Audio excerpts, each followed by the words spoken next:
Welcome to this week's episode of Things I Wish My Mum Had Told Me, a podcast brought to you by me, Claira Hermit. And me, Emma Tamsin Hill. We're very excited to be back for another week, back for another episode. Back again. We're back. We're back. I don't know why we always sing so much. Back to life. Because listen, back to reality. when this microphone's in my face, you can't tell me I'm not Britney Spears. Basically, you are. We've already done a rendition of, what did you do? What one did you go for? Oh, baby. That wasn't my best impression, No, but that was just a it little was good though. I enjoyed it. Thank you. I did enjoy it. Thank you. Honestly. I'm joking. She's not being paid to say that. She's not held against her will. there's not a gun being held to my back right now. So you just mentioned like Britney Spears. You mentioned loads of. Well, you didn't. You just mentioned Britney Spears. So I was going to say loads. I can give you Christina Aguilera, Kylie Minogue. Sorry, every time that I think about the word Britney Spears, I just think about the X Factor audition, and she's like, "I've been singing around all the towns and the pubs. I can do everyone." Yes. But mentioning those women leads us nicely onto, and actually, sorry, for people who are listening, Emma and I are both sat here, we've got no makeup on. Yeah. Watch us on YouTube and you'll see our stunning fresh faces. Exactly. You put a bit of lip balm on. I've got lip balm on because otherwise my lips will be dry and crusty. Like mine. Do you want some? I've got a bit of lip balm for you. Bit of Aquaphor. So I haven't put lip balm on. I didn't think that far ahead. I've just turned up and sat here.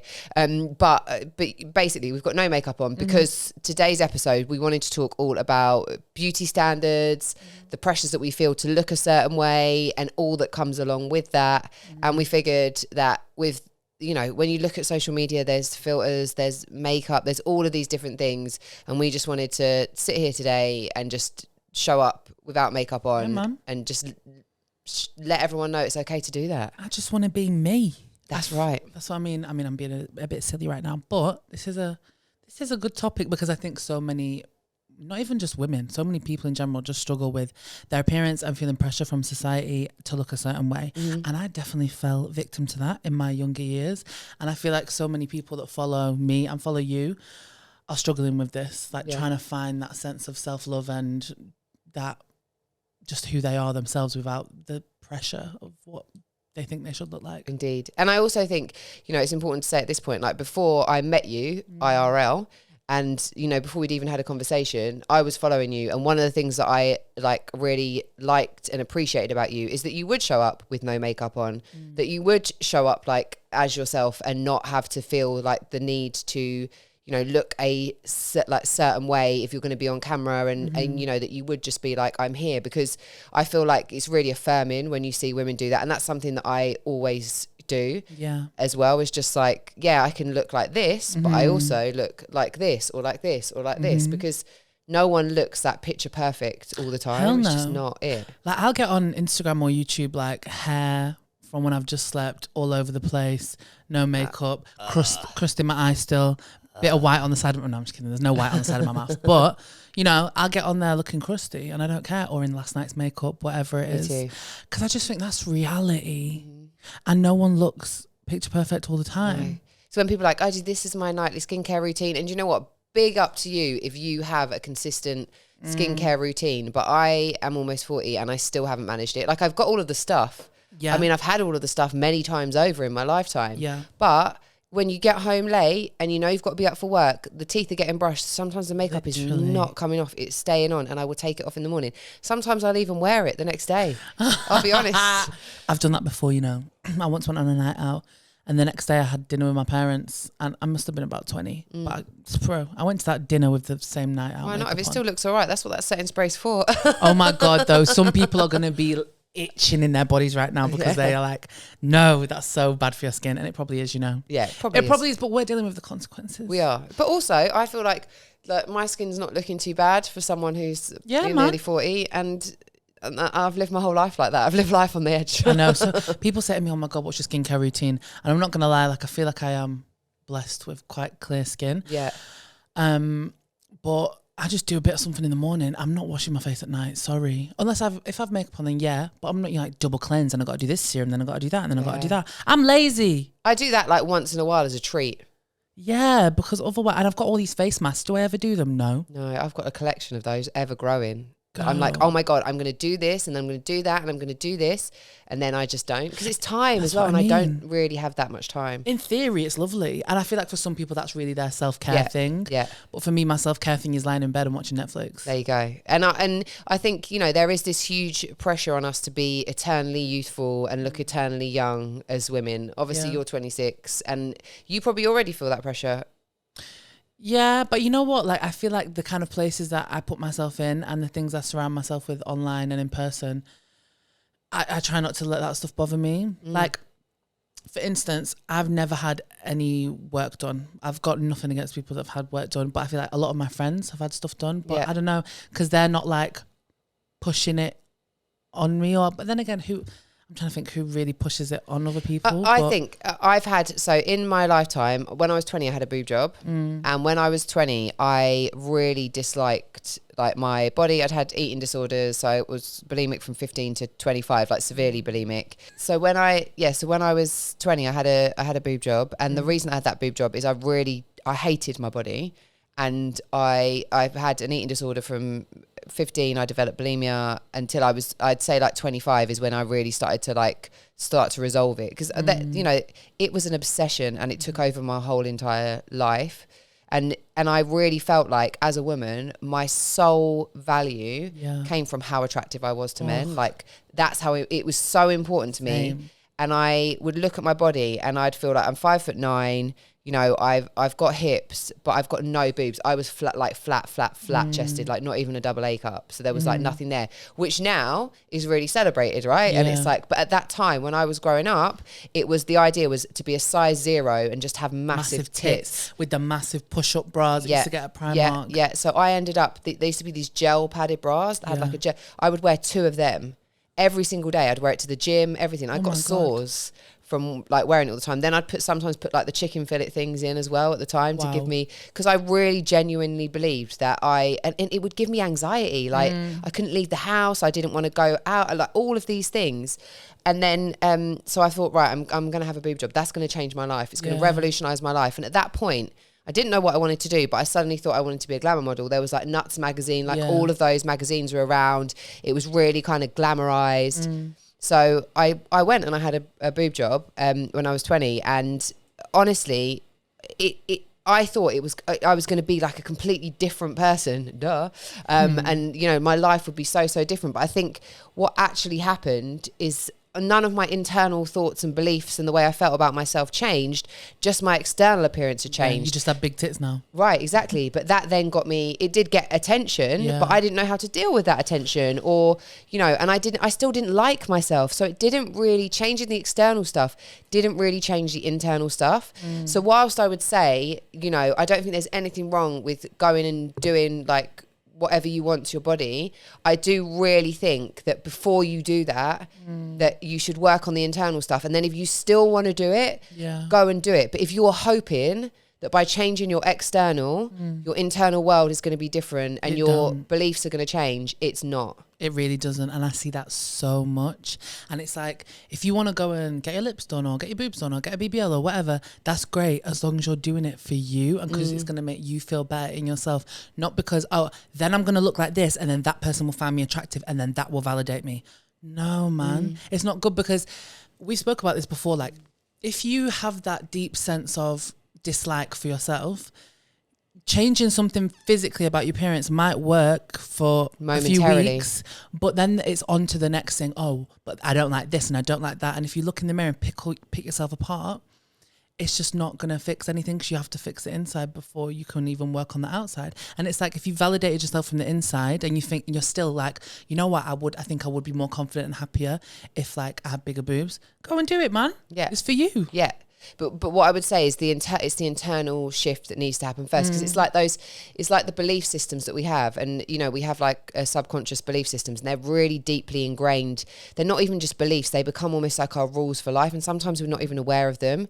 And whatever changes we make externally, it's not going to affect them at a deeper level. So exactly like you're saying, it might be momentary relief, but actually in a month, 2 months time, you'll realize that you're still feeling the way you were about yourself, that you still don't feel good enough, that you still don't feel attractive enough, that you still are comparing yourself to other people. And just to say, like, comparison is completely normal. Like we all do it. It's a human thing. But when you're comparing yourself to somebody else and it makes you feel terrible, you need to change that and you need to work on it, because it just is all consuming. And I just feel like life is too short not to like and love yourself. 100%. And it's like, there is so much to you as a person. Thanks. Other than your physical. Like, your physical is one part of you. It's like, what about that you're a kind person, that you have a big heart, that you are intelligent, that you can make connections with people. What about all them things? Yeah. Like, it's not just about the physicalities. And I know it's hard because we obviously navigate this world and people will judge you off at first sight. But there's just so much more to you than that.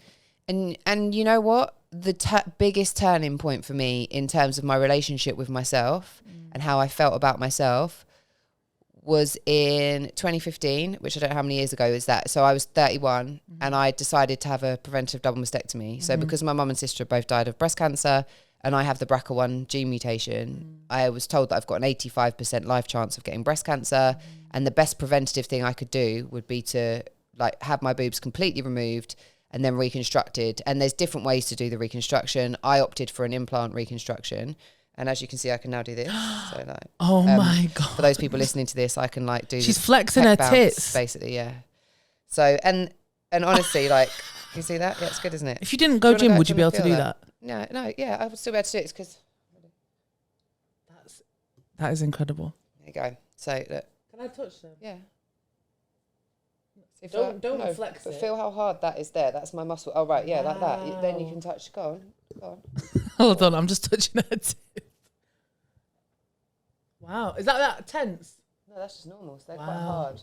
They're firm. Yeah, they're firm. And but this is the thing. So it's like, not me just touching your tits on the pod. But so what I had to deal with in my head, I was like, right, okay.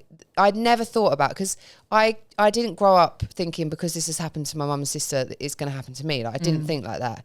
And there was this one day, and obviously I had breast implants, but I was laying in the bath and I was like touching my boobs and like, that could be a lump. That could be a lump. No, it's to say that could be a lump. And I had this like almost like a panic attack, and that never happened to me before. And that was the day I was like, right, that's it. I'm having the operation. Yeah. I'm doing it. I'm not going to live my life in fear. I'm going to go. And literally the next day I called the doctors. Like it all happened quite quickly.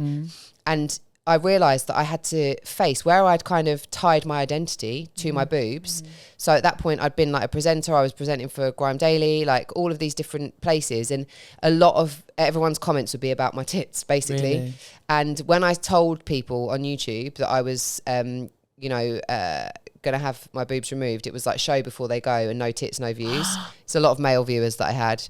And it was like, wow, okay. And then I had a meeting with the production company and they were like, well, what happens if no one finds you attractive after this? And it was these two guys. And I was like, well, no, I don't really think that's going to happen. They're like, well, it could happen. How would you feel? And I was just like, did they just think you were going to be titless without like a reconstruction? but you can be titless without reconstruction. Why would that make like someone? There's a girl that I follow on Instagram. Me too. Yeah. And the thing is, like, what difference does that really make? It's fucking boobs. It's sacks of fat. Like, it doesn't. That's not what determines someone's beauty. Absolutely not. Or femininity. Or femininity at all. I decided to have the reconstruction, and maybe at some point, because obviously this won't last forever, I will go flat. Like that's probably going to be, a choice that I make at some point.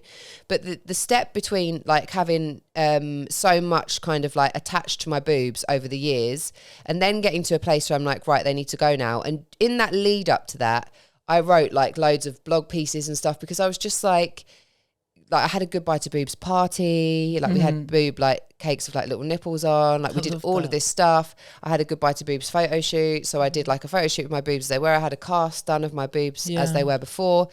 But I was really just like, no, this does not determine, this has nothing to do with me as a person and who I am as a person and my value as a human being. Ultimately, it was your choice. You're not doing it because, oh, do I care if I look attractive to the opposite sex or not? Like, who gives a fuck about what you think? Like, and it wasn't just something that you were doing because you wanted to. It was a preventative thing. Yeah. But I got to a point where I didn't care anymore. I got to a point where I was like, if you don't like me and love me for who I am outside of my tits, then I don't want you in my life anyway. Like, that's silly. It took a while for me to get to that kind of headspace. But when I had the operation done, around that time, it was such a turning point for how I felt about my body. I was just like, thank you. Like, I love you so much because you've supported me through all of this stuff. Like, I have put my body through hell, like essentially with eating disorders and etc.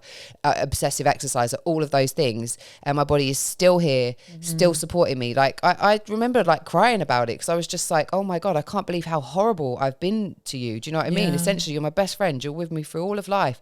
And I have been awful to you. And yeah, having that operation just changed everything. It changed everything for me about how I saw myself, beauty standards. I stopped wearing makeup for a while. I've got quite hairy armpits now, everyone. I've got a hairy pit right now, if you could see. And a hairy vagina, like my legs, like my relationship with what I'm supposed to be and do as a woman and where my value comes from completely changed during that time. And I went through this kind of process where I was like, am I wearing makeup because I like it and I enjoy it? Or because I have been taught and it's been ingrained into me by society that I have to wear makeup? Yeah, I feel that. I like a bit of makeup. Me I could too. easily walk, like I could go and do a full day, like no makeup on. But that's the difference. You know, for me, for a while, I'd feel like I didn't want to be in certain situations or certain places without makeup on because I didn't feel attractive. It would make me kind of go within myself, you know, and I'd be really shy because I didn't want people to kind of see me like that. So I think that, you know, I had to get to that place where I was like, I don't care. Yeah, I understand that. And that's important. How do you feel about body hair? And like, what do you think? Because I feel like growing up, there was a lot of this, having hair on your cooch is disgusting, it's unhygienic, it's if you hairy legs, like, and even now, like, I'm going through a process now of getting laser hair removal. So to me, like, I'm not obsessive about shaving everything. Like, I'll be intimate with someone whilst having hair on my body, like, it doesn't really bother me that much. But I do think there is like this little shame and stigma like still attached to it, even that I put on myself. What's your opinion on body hair? I think we all grow up in the world that we grow up in, right? And this is something that I've had to learn. So we're all subject to like societal programs, societal belief systems. Some of them are detrimental, some of them are good. So like, there's all different ones. And I think with body hair, it should just be your choice. And there shouldn't be a one is good and one is bad narrative, which there definitely is. Yeah. And, you know, I remember I posted a picture on Instagram probably towards the end of last year. And I had like less armpit hair than I've got now. So like a little bit of stubble. And this guy was like, it's gross. It's so unnatural. And I'm like, unnatural? It grows out of my body. Like, what could be more natural than something that grows from my body? You know, it's like, it's not unnatural. It's unnatural to remove it, right? Like, that's the truth. And my God. I believe that if you do some research on it and you look at why women started shaving, the story is something like it was around the time of the First World War or the Second World War, and obviously men were away. They weren't selling as many razors. They needed to open up to a new market. Oh my God. And there was, I don't know if it was Vogue or one of the, like a high society magazine or newspaper that was around at the time. And they placed an advert in there and about women and the new fashions that were coming in and removing hair, and that's how it all kind of started. Oh my God. So as a marketing tool, as a way, and this is a lot of the times, like a lot of the stuff that we're taught is wrong about our bodies or we should be insecure about. There's a business that will solve it for you that's making money out of that insecurity. Oh, big time. And it's like, I bet you the man that wrote that to you has got the biggest fucking bush in his pants, but no, it's unnatural on you. A lot of guys now, I think, do like manscaping, and like trim and etc. from men that I've spoken to, which is great. But I like personally right now, because I haven't had sex for ages, like for over a year, I'm just not that bothered. Yeah. So I will like, I'm going on holiday and I'll tidy up. But there's a girl I follow on Instagram and I can't remember what her name is, and she's like stunningly beautiful. Not that, you know, that matters, but she has like a hairy fanny essentially, and it's kind of like, I guess she's a bit of an activist, like it's her, and she'll just wear a bikini, bring back the bush, and have like her, you know, like what do you call it, bikini line, like sticking out, whatever. It's just body hair, but the fact that it has such a like we can be so easily repulsed by it shows how ingrained those programs are. Because if a kid saw that, a baby saw that, it would just be normal. you know, but it's society that teaches you it's wrong. It's the fact that that is such a political statement. Like having body hair is such a political statement when it's such a natural thing. Yeah. But it's because it's been brainwashed into us. You are a woman. You need to be cleanly. Hairless. You need to be clean and pretty and pristine for a man. And hairless. Yeah. And hairless. Because look, if you look at porn from the 60s, 70s, even 80s, bush. This is what I want to talk to you about, right? So like, even like my dad's like, we've had, not full-on conversations, but I remember him being like, I find it so weird that all young women like shave everything off.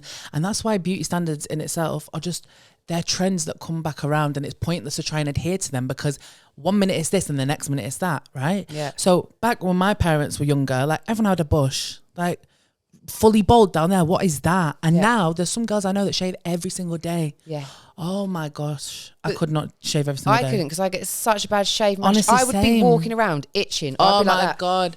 I would look like I had a disease. It's just, and then ingrown hairs, like all of those things that come with it. It's really uncomfortable. And I think, like if you're a man and you're watching this and your expectation is that a woman should be like bald or shouldn't have any hair, you really need to question that, you know? I understand preferences, but when it's like a rigid rule that you're shaming people about, then I don't understand that. Yeah. And also I think even when it comes to like, preferences, it's good to know where they come from, right? Like I'm not saying you shouldn't have preferences, but where does it come from? Why is that my preference? I want to understand myself. Why do I have that preference? And actually, if it comes from like a societal thing that is shaming or is stigmatizing, then do I maybe want to do a little bit of work on that? Because if I've learned it, I could also perhaps unlearn it. And I think if it's detrimental to other people or to yourself, then it's probably something that you want to change. And like, look, my legs are like she's getting her legs hairy, and but then I've got really used to it now. Do you know? Because sometimes I will like shave and remove hair. Sometimes I let it grow, but it doesn't define how I feel about myself, how I feel about my body. And sometimes you have to, I remember when I first like grew my armpit hair and stuff like that. And I would see myself and it would kind of make me feel icky. But because I'm part of the same society that's taught me pretty much my whole entire life that I should be hairless. And that's hard to unlearn. Like I think one of the reasons why I was so insecure when I was younger, like I was highly insecure in my body. And that's just because I never saw anyone that looked like me on mainstream media, in magazines, on billboards. And if I did see someone that looked like me, if you're listening and you don't know what I look like, I'm a plus size woman. So if I did see someone that looked like me, they would be the butt of a joke or like the fat friend. So it's like when you're not represented and seeing yourself as beautiful or attractive, then you start looking for it in weird places. Like I searched for a lot of validation in men when I was younger because, that's what society is telling me. Oh, you need to be attractive for a man. So then it's like, oh, if this man finds me attractive, then yes, I need to go there and be with him or entertain him or whatever it is, when really it was like, it was never the idea of, do I fancy this person? Do I want to get to know this person? It was like, oh, they find me attractive, therefore I must, go along with what they want from me. Because it's like they're doing you a favor. Yeah. And you need to repay them. And I think some people now, even still, I feel like as being like a bigger woman, I feel like some people think that they're flattering me by approaching me and trying to chat to me, or like say if I decline them or turn them down, I'm not interested, they'll give me this kind of look like, oh, well, I'm approaching you and you're a fat girl. Like, bro, I don't give a fuck. Like I either like you or I don't like you. It's not me being a big girl isn't going to make me have my standards as less. And I still think like with a lot of people who are not conventionally attractive, like that is still a big rife thing. And I feel like even though we have moved a lot and there is more diversity and more representation for a lot of people, there's still constraints within the representation. So for instance, in the plus size world, right? I do not have a conventionally, well, in some ways I do, and in some ways I don't have a conventionally attractive or a conventionally acceptable plus size body. Right. Because an acceptable plus size body is a woman with big boobs, small waist, big hips, flat tummy, no cellulite, whatever. And it's like, okay, so we've moved on from, okay, you can be bigger than a size 10. Yeah. But like, you can be like an 18 with like not a big belly. And like, that's what's now. Yeah, but it's okay to be plus size, but not that plus size. So it's like someone like me, I'm very big on my stomach. So it's like having a big tummy, and that's still something out of everything I would say, you know, I'm very confident in myself and I accept myself for who I am. But if I still have one insecurity, it's definitely going to be my tummy. But that's because of how I've grown up feeling about it. Like having a belly is so unattractive, in quotation marks. That's not me saying that. It's like growing up, you see everywhere, like I remember Heat magazine, like how to get a flat tummy in 7 days and this, that and the other, and having a flat stomach is the be all and end all. So it's like when you're a bigger woman, it's like, okay, yeah, we've accepted that you got boobs, we've accepted you got bum, you got thighs, whatever, but having a belly is still something that's like seen as unattractive. And that's something that I still from time to time struggle with. Yeah. And I think it's so hard to not struggle with anything, especially like you say, like representation. I guess, you know, like I'm a white woman and I guess like I'm, you know, a average size or whatever. And so I've grown up probably seeing myself reflected a lot. What I will say is that, you know, like we spoke about when I was a teenager, what I was seeing reflected was people that were stick thin. So if I'm a size, I mean, I've been between a size 8 and a size 16 in my life. So I've done like a lot of like yo-yoing because my weight was so unstable, like eating disorders, all of that stuff. But that kind of idea that being a size 0 was supposed to be the thing that you needed to attain to be deemed attractive and worthy and beautiful. Like, who can actually really do that and do it in any kind of healthy way? And, you know, we look at people like, for example, Victoria Beckham, and no shade to her because she grew up in that time as well. Yeah. And she was famous in that time. You know, there's that horrible clip where she was on Chris Evans' TGI Friday show and he got her scales out to weigh her live on TV. That's like horrendous. The pressure of, you know, that is on women and has been on women to look and appear a certain way is wild. And no wonder that then there's a clip of David Beckham that came out where he was talking about the fact that she only eats like steamed fish and vegetables. And I just think, oh my God, it's so sad because, you know, again, it's that question of, does she want that? Is that what she wants? And if she does, fair enough. Or is it the pressure that she felt and so much that she feels she absolutely has to, and now it's become so ingrained that there's not even a question. I mean, obviously she's not sitting here with us, unfortunately, guys. So I can't answer that question. But she was in and of that time in a position of like mad fame when everyone was, and it used to be in all the magazines, this person's got cellulite, this person's put on weight. When they used to take pictures of people at the beach and post them and like in the most, you know, unflattering angles and pictures, and I cannot imagine how that must feel, especially as like where your body is being microscopically looked at by people and shamed, analysed, makes me feel ill. Like the early 2000s, it's like we grew up with that shit, like on Heat magazine and whatever else. It's in all the magazines, and I'm happy we've moved away from that. Oh my God. But it's like the beauty standards, they've changed, but it's still there. Like they changed like the wind. Like when I was younger, like I remember like the whole, it wasn't the 90s, so it was like early 2000s. It wasn't so much heroin chic, but all that it was like Kate Moss and Keira Knightley and Alexa Chung, and they're all really tall and really slim and whatnot.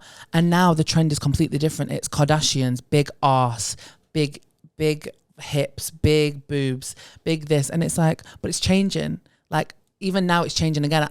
I'm seeing everywhere now that, the BBL style is out of fashion, and now it's about we're going back into the skinny season. But how can your body be out of fashion? It's a body. It's a body. Because all the Kardashians are reversing their BBLs and whatnot, and it's like, bro, that's why you need to know yourself and be happy by yourself, so you're not looking at everyone else all the time thinking, what do I need to do to my body now? Yeah.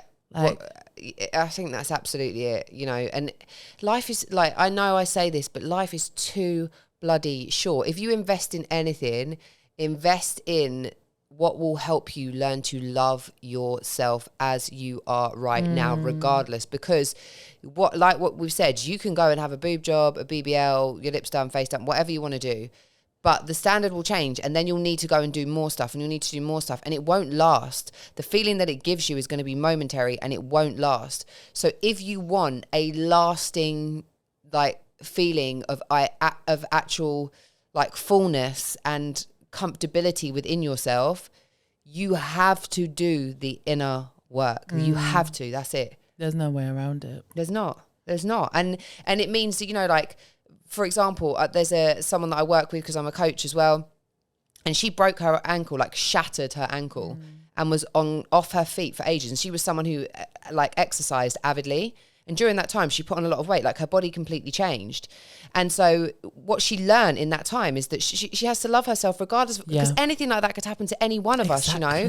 Like my sister getting breast cancer and having to have a boob removed. Like, as much as we look at our bodies as like these things that you need to look a certain way, and we kind of punish them and can be really horrible to them. Like, you know, sometimes things can happen that are completely out of our control, and why do you want to hate yourself? Why do you want to hate your body? Really, like when you think about it, what these bodies do for us is absolutely amazing. And it's only when you have that taken away from you or something happens, God forbid anything could happen today or tomorrow, that makes your body change forever. Yep. And so that's why you need to appreciate it right now. And I know it sounds like such like, oh, you just need to appreciate yourself now, but it's fucking true. Like recently, I feel like I've been learning that a lot more in the past 6 months as well. Like things have been happening and I just feel grateful for being healthy and being able-bodied and just being me. Yeah.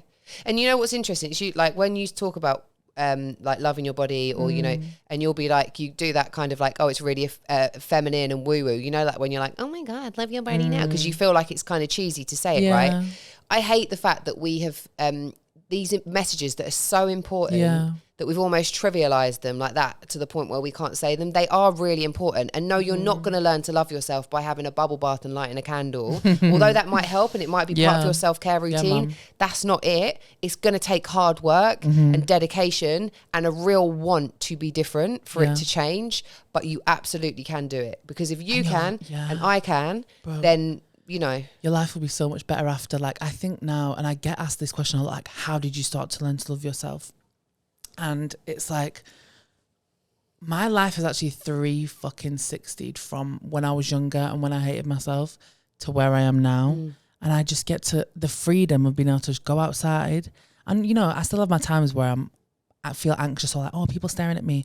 But to know, like, you know what, I love myself and I appreciate myself. And the biggest one is accepting myself. I might not be happy with how I look today because, you know, not every day is a great day, but I accept and I respect myself today. That is just like so fucking liberating. I hear that. The self-acceptance. People call it self-acceptance, but I think self-love is acceptance. It's like, imagine if you love somebody else, right? Say you're in a relationship with someone you love. You don't necessarily like them every single day. No. Some days you're like, you know, or it could be a family member. You know you love them and that love will never go. It's always there. There's a deep love and appreciation for them, but they might annoy the fuck out of you sometimes. Or, you know, you might just be like, today I really hate you, or they do stuff. That's the relationship with yourself. Like, it's not always going to be perfect, but the self-love element is the acceptance, is the, I'm not going to punish myself. I'm not going to, you know, compare myself to people and pick out all the reasons why I am not as good as them. You know, what's the point of that other than just making you feel rubbish? You get to choose how you feel. And you might, right now, the thought of loving yourself might seem so alien and so far away, but I promise you, if someone had told me that I would feel the way I feel about myself now, even 10 years ago when I was 29, I would never, ever have believed them. Like, I would never have believed them. You know, and if I look back at pictures of me aesthetically, people would probably be like, why would you ever have felt like that? You know, you look like this or you look like that. But I couldn't see that. I couldn't see what I looked like. I can see it now, 10 years later, looking back at a picture. But I felt how I felt and I saw myself through those feelings. You know, not. And so that goes to say to a lot of people, you're not even really seeing a true reflection of yourself. Absolutely not. You're seeing yourself through how you feel about yourself. So when you change how you feel about yourself, all of it looks better. You know, and that acceptance that you're talking about is just, it's like I'm going to look after you and I'm going to be grateful for you in the way that you would be for a best friend. I think what people get twisted is that they think self-love is loving yourself all day, every day. And it's not. No, or it's been like, oh my God, I love myself. Oh, I love this. I love that. Love isn't like that anyway. No, and it's like, you might wake up one morning and fucking hate how you look. But does that mean you don't love yourself anymore? No. And I think people have this, and I get it because I'm very black and white. Like, I have a polarizing way of thinking. It's either this or it's that. But it's like, really, there's a grey area and that's where it is. And that's where it sits somewhere in the middle.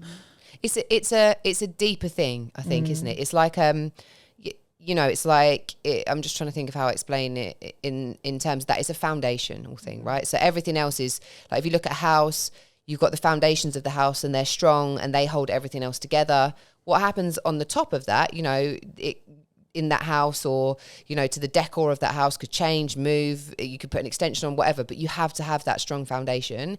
And I think that's what self-love is that strong undercurrent foundation.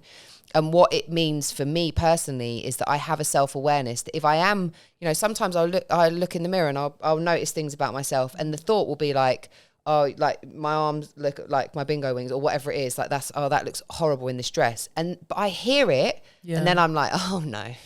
We ain't doing this. We're not going to do it. And that inner voice that's cultivated, I hear it straight away when I say the horrible things. And sometimes I laugh at myself for it. Like I'm like, oh, it's funny. Like it gets to a point where it's actually funny. It's like, oh shit, you're back again. Hi, mate. Yeah. You thought you were going to do that to me today? No. Or like my feet, like like there's a whole thing about having pretty feet. There's all of these, do you know what I mean? Every day it's a new societal pressure of this needs to be nice and this needs to be nice. And you have nice hands and nice feet and. Yeah. All of that stuff. And even like nails, I do them purely for me. I feel like it's something I can see. It's something I enjoy. It's a pop of color, and like even if I'm wearing no makeup or anything else, I will have like a little bit of like color on my nails, and I just like it. Like I like looking at them. It's like it's fun. Yeah. Honestly, like I get so many beauty treatments done every month. If you follow me, like you know that I'm regular with my beauty treatments. Nails are always done, toes are done, brows are always done.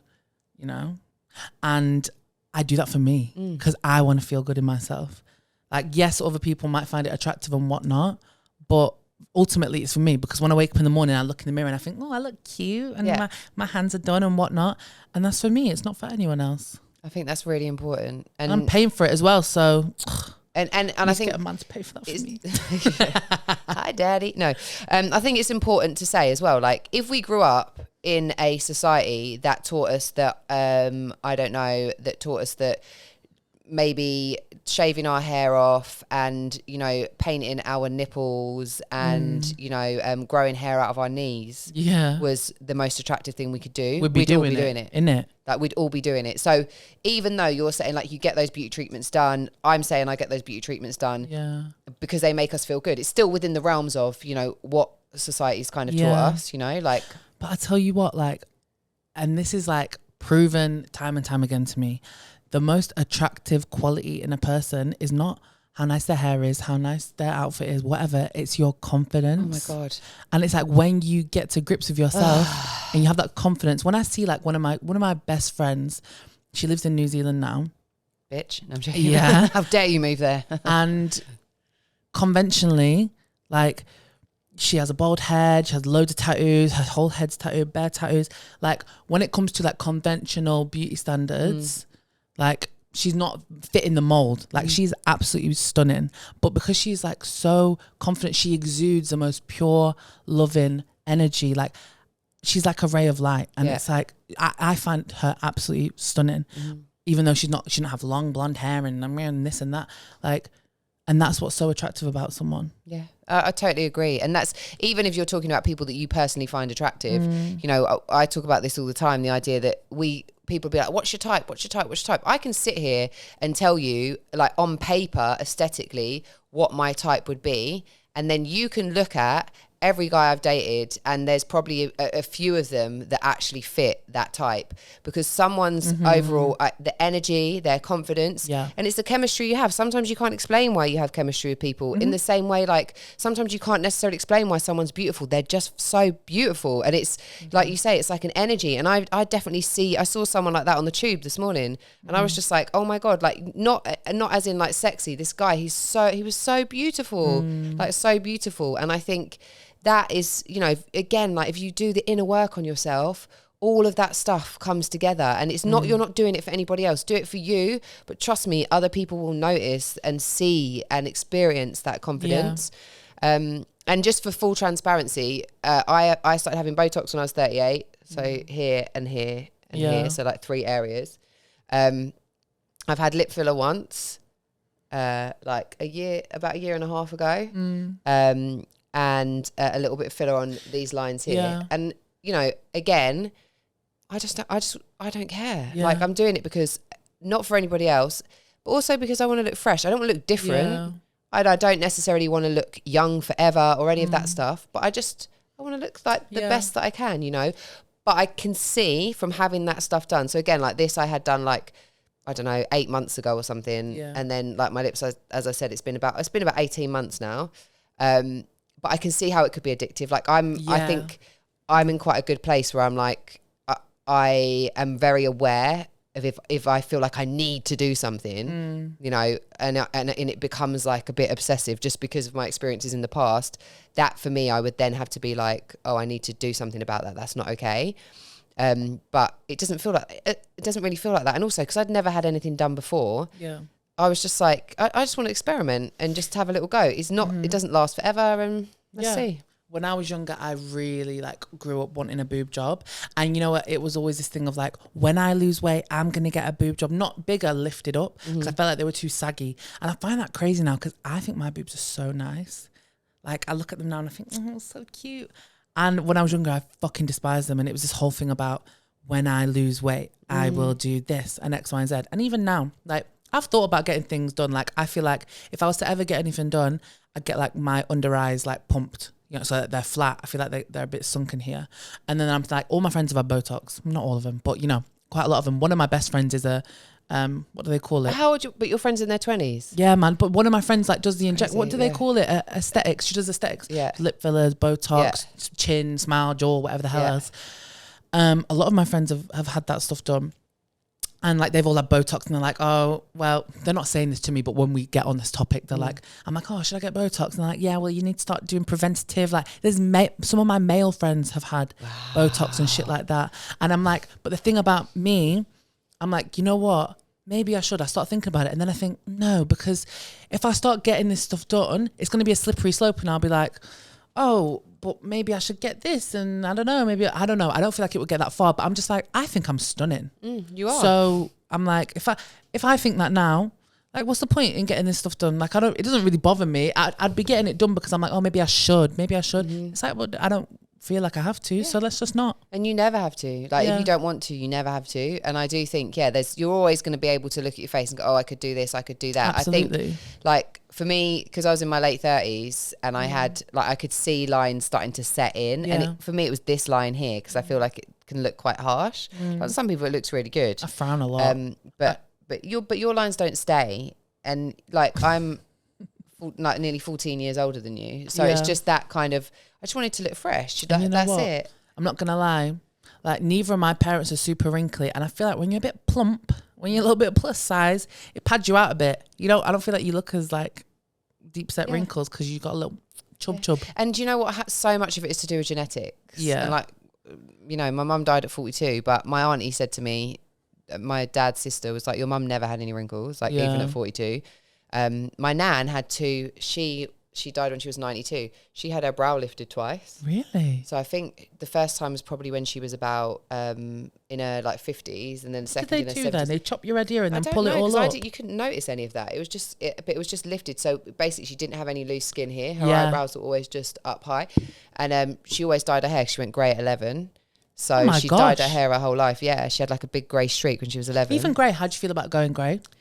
Right now I dye my hair. My hair's dark. I've got one like this streak here that goes very grey. I'm getting a lot of grey hair if I leave it. And I started, probably when I was like in my like 20, between 26 and 28, I started to get some grey hair, and then that patch there has just increased. Whereas the rest of my hair, there's none, but there's just like a really thick kind of bit there.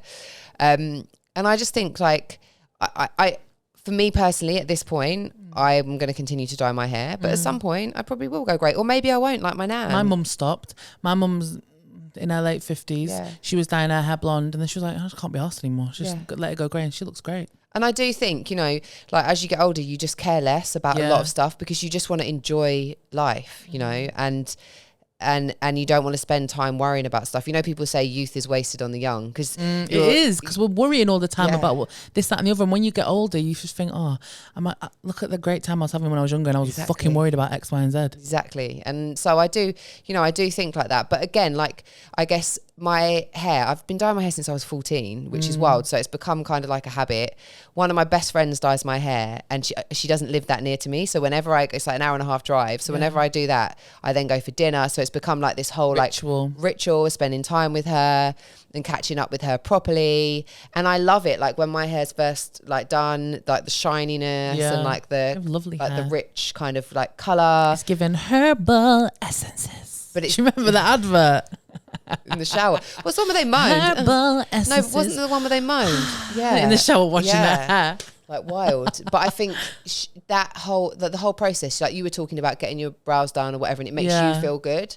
Like for me, like having my hair looking like fresh makes me feel good, and it has always done. So it's just like one of those things that I kind of enjoy. And I think that's the thing. It's like working out, whether you enjoy it, but you would be absolutely fine without it. Like that's a good space to be in.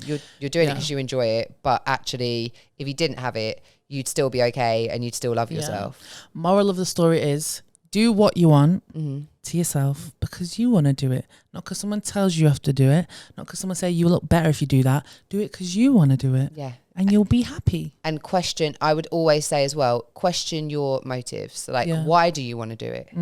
And if there is something that needs, like, so if my reason for, I don't know, like wanting to get a boob job is so I can be more attractive to men, or because I don't like my body, I would be like, right, okay, I'm not saying that you shouldn't have a boob job, or I shouldn't have a boob job or whatever, but what I am going to do is work on those beliefs as well. So that I actually change my internal space, because just having the boob job from my own personal experience didn't do that, you know? And again, like I've been really lucky with like the construction of my boobs. I opted to keep my nipples, which by the way, do whatever they want now. They don't have any, so like they'll be erect for no apparent reason. Like you got feeling in them? Not really, no. Okay. So it's basically what they do is they cut across here, the side of your boob, cut around your nipple. Yeah. And then they scrape everything out. So all the breast tissue they can, everything, take it all out. Wow. And then they put like a teardrop implant in and a muscle over the top. So there's like, if I lean forward. It's a fake muscle. If all that I can pull. You can't feel that. It's not a fake muscle. It's a real muscle. Okay. That's why I can do that. That's my real muscle. But there's an implant underneath. Yeah. But the skin is really loose. Like my nipples are actually loose. They're not attached to anything. So like it's really weird. They're just there. They're not, no nerve endings. There's nothing underneath. So they wouldn't actually do anything. But that's why they just do what they want. Yeah. But they're always hard. No, they're not always hard. More times they're not. And like they get really painful sometimes as well.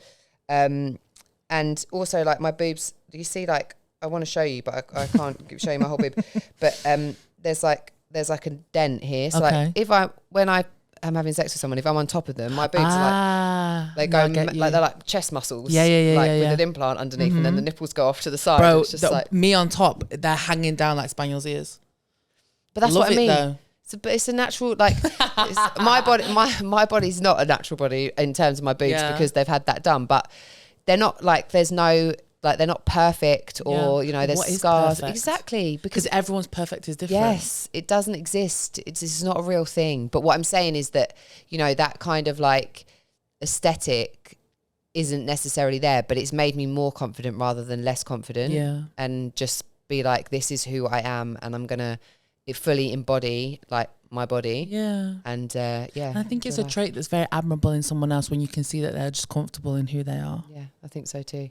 And also, I know we were talking about hair removal earlier, but I did just want to drop in, because I know this is the thing, isn't it? Like with a lot of these kind of things that we feel we have to do to keep up with society's beauty standards, they can be painful, like waxing and stuff.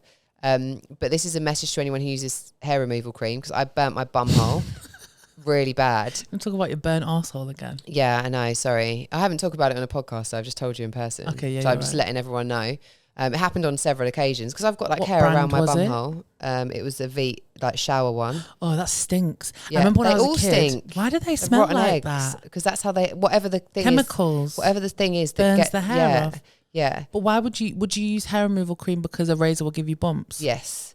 And the hair removal thing lasts longer as well for me personally. Yeah, it lasts longer. God, that smell will actually never leave my brain, and I've not used it for a lot of years. Yeah, it's harsh. So I I put it all round, like, you know, slapped it all on, and every single time it burns my butthole. I was talking to my friend about it, you know, she's like, yeah, my butthole gets burnt as well. Then I spoke to my other friend who did not share the secret. Apparently you're supposed to put Vaseline on your arsehole. On your arsehole, and any, like, I call them like giblets, you know, like my labia, like, so that as well. So not your giblets. That makes it sound like a Thanksgiving turkey. My giblets. Just so that nothing gets burnt, you know. So I wanted to share that with anyone. So if you are on that hair removal route and you do use cream and you end up with a burnt butthole every time, or you have once and it's put you off, a little bit of Vaseline, like that. And then my friend said to me, but coconut oil does not do the same thing. Tried that, didn't work. Oh no. Well, I'm doing laser hair removal at the moment, purely because, like, the thing about me, right, with the cooch, my hair, like, if I could have like a bush, or if I could have a landing strip or a triangle, I would do that, but my hair's very fine, right? So it doesn't, like, I might have a hair there, but I can still see the skin through the hair. Do you know what I mean? Mine's not, so it's like not that. So it's very sparse. I've got quite fine hair that on my head, on my eyebrows, everywhere, so it'll grow like fully, but it's just I can see my skin through it. So I'm like, oh, I don't like how it looks, so obviously I shave. I like how it looks like when it's growing back in, like stubble, but obviously it stays like that for a week tops. Yeah. And I'm a lazy fuck, so I don't want to shave, so I get waxes and whatnot. And then I was just at the point where it's like, okay, I can't even be asked to wax no more, so let me just go and get laser hair removal. So I've only had one session, but it's really good. And I'm getting it on my legs because, yeah, personally, I don't like hair on my legs. Underarms, I'm not getting it because I don't really care about them. To be fair, I would probably have laser hair removal as well, I think. I don't know. I'm just kind of over it now. It didn't hurt that much. The only bit that hurt was on my arsehole. Our problems are with the bumhole. Yeah, babe. bumhole, basically. Because when she was zapping it, like at one point, it just went, tss, and I just felt like my arsehole was on fire. Zapping. But, you know, the price, I watched, sucking a ball booty, don't they? Ball booty hole. Really? Buttholes go through a lot, and you know, people used to so much bleach their buttholes, didn't they? Honestly, one of my friends, like, I remember when I lived with these girls a few years ago in Manchester. Yeah. And she came into my room one night. She was like, "Oh, can you bleach my arsehole for me?" And I'm thinking, why are we bleaching arseholes? Because it's darker than the rest, isn't it? So I know, but it's like when you're fucking, like, do you have big studio lights on? Like, but also, I don't care. That's what colour my arsehole is. Stay in that colour. I'm not bleaching my arsehole. That's what I mean.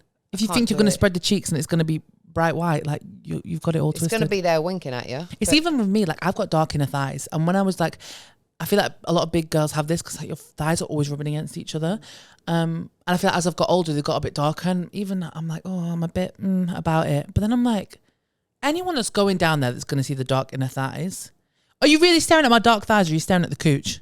Because that's the prized possession. Exactly. So you're not even looking at that. So why am I now going to make a fake insecurity for myself to be bothered about? Exactly. You have to check yourself on that shit. You really literally. Because I'm like, you're being silly now. Shit. You are. Yeah. So no one's going to be looking at that when your cooch is there. When the coochie meow meow. Blinding them. Coochie meow meow. Meow meow meow. Imagine if Claira. Yeah. Do you want to hear a saucy secret? Is it that time of the podcast? Whoop, you want a saucy secret? Saucy secret. I've got some saucy secrets for you, baby girl. And I say, yo, that's Soldier Boy. Yo. Okay, so guys. Done. I don't know what episodes are already up and whatnot, but I did a little saucy secrets on my story that was, what is the worst sexual experience that you've ever had? And there was just so many good responses that we have to run it back. You know, we had to do it times 2. Wheel it up. Remix. That was quite loud. Sorry for that. So the microphone's just like exploded. So, yeah, we had so many good responses from this that I just want to read you some more because I was literally pissing myself before. I might actually wee myself because I need a wee and this could be risky, but let's go for it anyway. Risky business. If I do wee myself... no, don't wee yourself. You can control it. Only a bit will come out. Anyway, so I asked... I just want to get this question. That's how you know it's really funny if a bit of wee comes out. True, when you can't control it, it's just a little droplet. Yeah. Anyway, what has been your worst sexual experience? So, are you smacking yourself with a mic? Just headbutted it. Okay. Some guy mid-fuck, first time with him, said how hot I would look pregnant.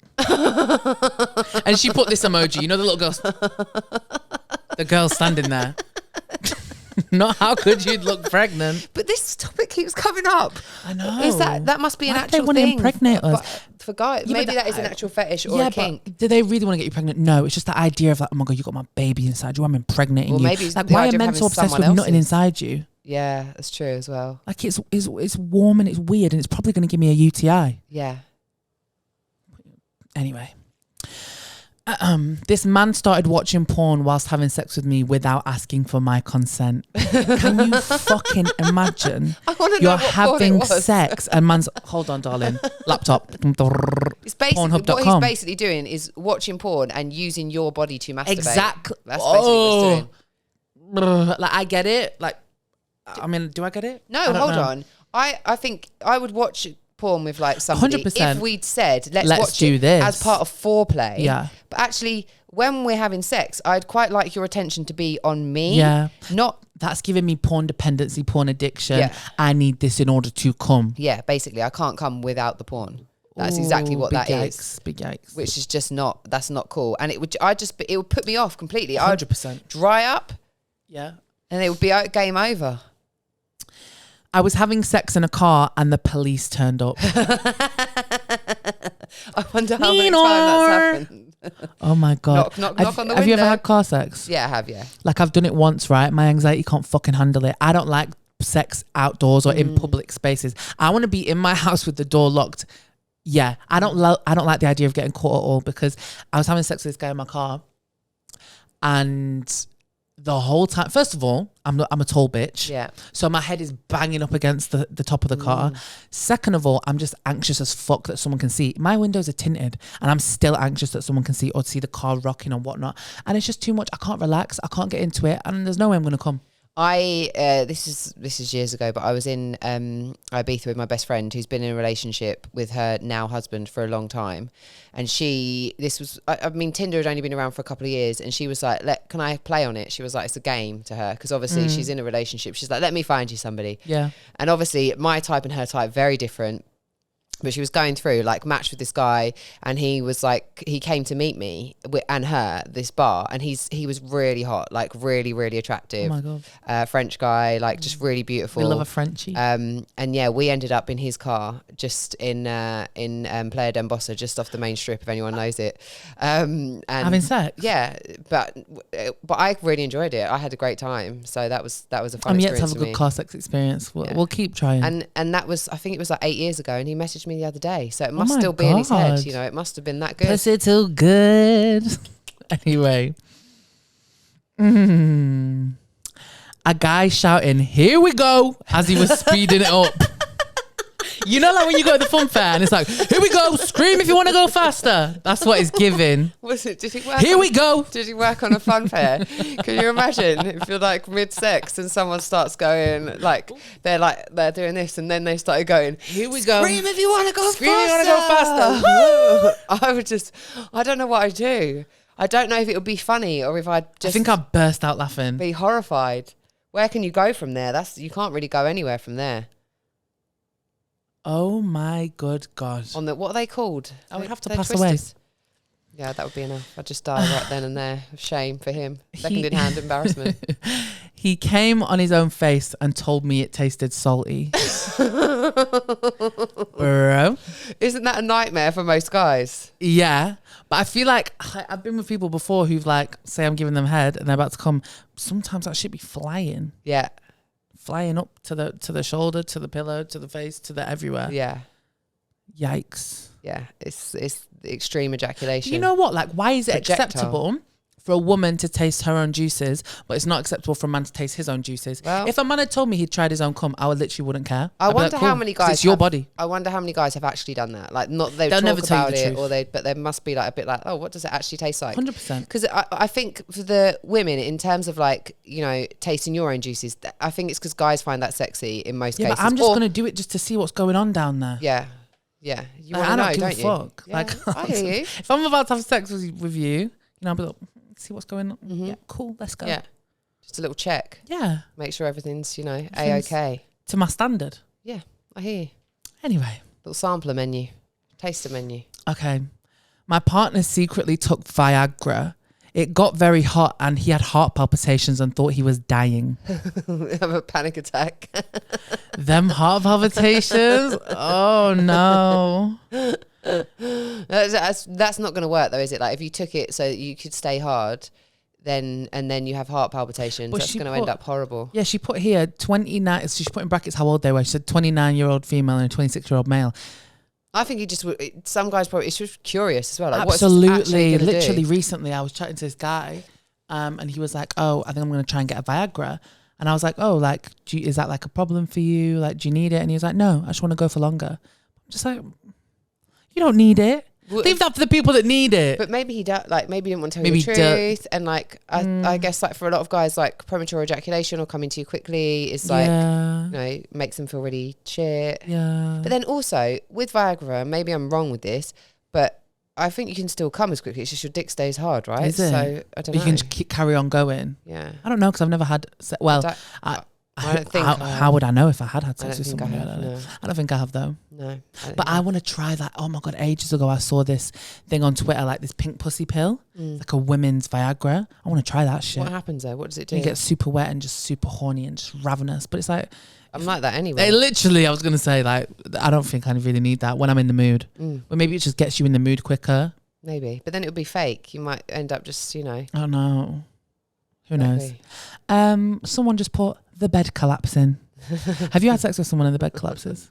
Bro, it's happened to me a couple of times. And I know it's because you're thinking I'm a big girl, but you know what? It's not even that. It's just a poorly made bed from IKEA. Yeah, no, I've had it happen. The slats snap.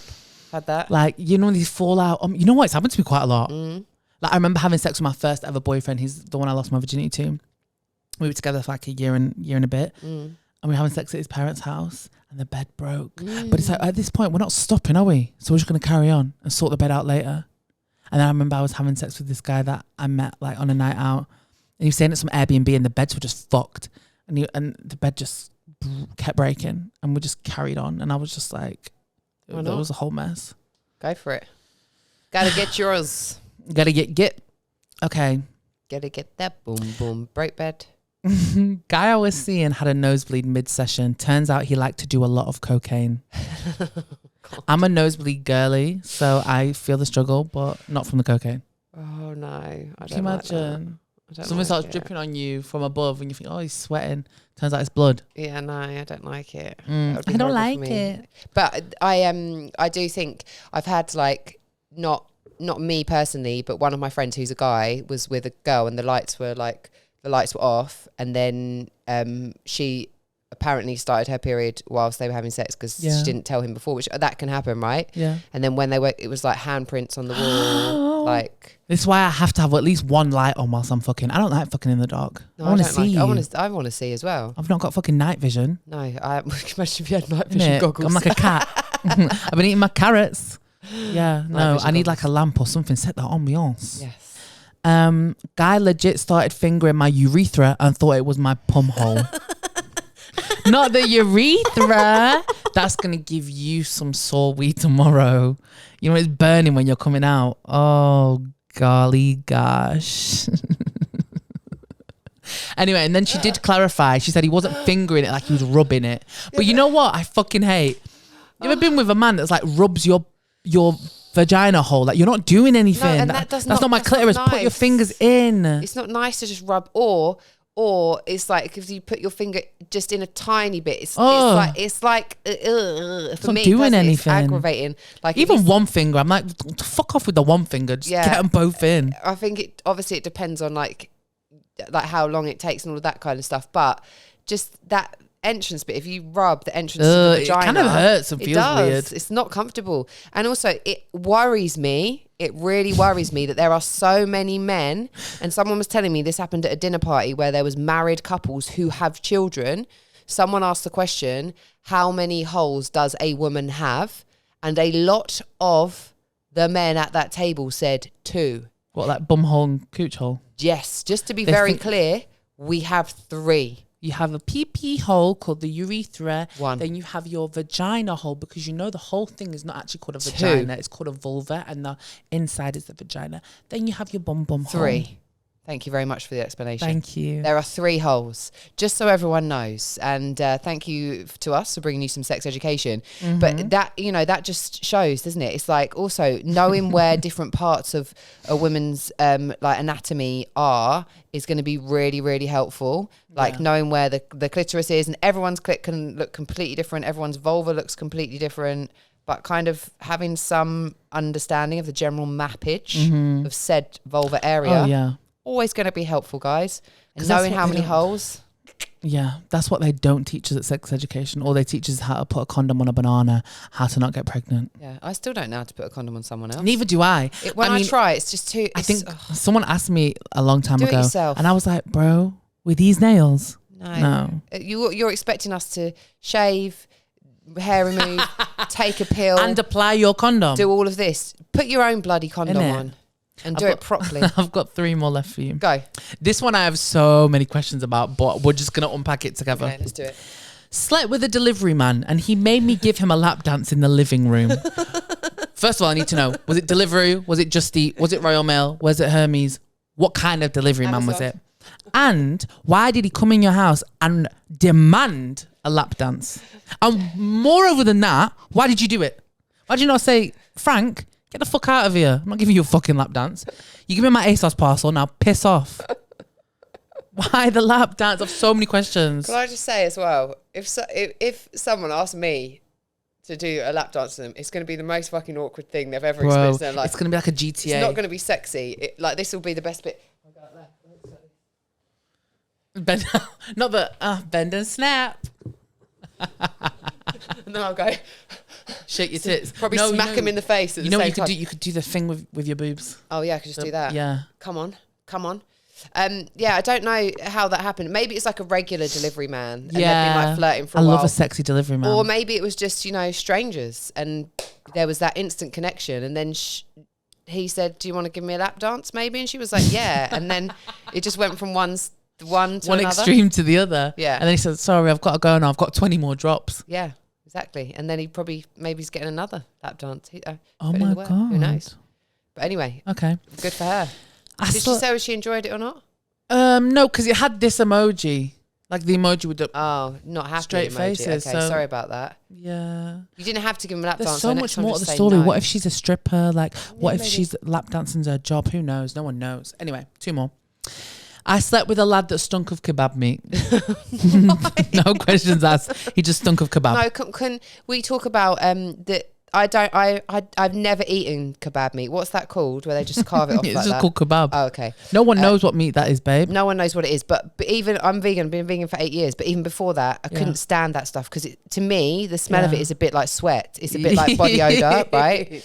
And I think like one of the smells that sent me that I obviously learned about when I started having sex, which I think there is nothing else that smells like it, is ball sweat. Yeah. Like sweaty balls. The smell of sweaty balls is unlike any other smell out there. And I suspect it's the balls. That's it was the balls. kebab smell. It is a bit rancid. It's just not. It's not. It's warm. It's clammy. It's potent. Potent. That's it. Wash your balls. Sour. Wash your balls. And get right under. Get to the gooch as well. Under there. And then actually on the bum hole as well. Like wash it all. Yeah. And not just with your hand. Like get like a specific washcloth. You know what? You don't need me to tell you. Well, hopefully you don't. Maybe you do. Okay. Now this is my favourite one, I think. And this one did make me crack up. The guy stopped mid-thrust to open some cheese and onion crisps.